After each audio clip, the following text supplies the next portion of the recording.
नमस्कार, सार्वमंथन न्यूज महाराष्ट्रमध्ये आपलं स्वागत. पाहुयात आजची सविस्तर बातमी. 5 दिवस उलटले असतानाही पोलिसांना छत्रपतींची विटंबना करणारे सापडत नाहीत ही अत्यंत दुर्दैवी घटना आहे.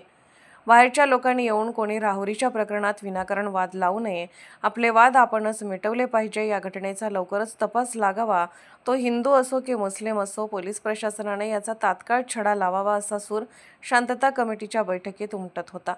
राहुरी येथे आज सोमवार दिनांक 31 एप्रिल 2015 रोजी तहसीलदार नामदेव पाटील व पोलीस निरीक्षक संजय ठेंगे यांनी बाजार समितीचे सभापती अरुण तनपुरे यांच्या उपस्थितीत शहरातील छत्रपती शिवाजी महाराज यांच्या पुतळ्याची विटंबना प्रकरणी शांतता कमिटी बैठक आयोजित करण्यात आली होती.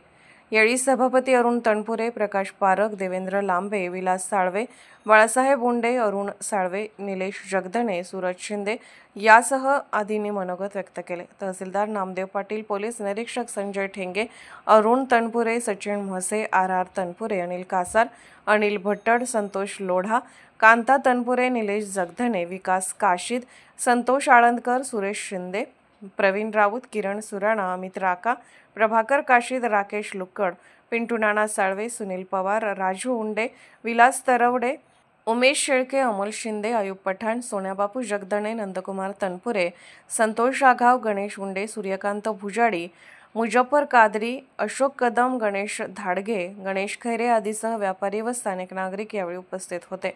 सार्वमंथन न्यूज महाराष्ट्र, राहुरी, अहिल्यानगर. सार्वमंथन न्यूज महाराष्ट्राला लाईक करा, शेअर करा, सबस्क्राईब करा.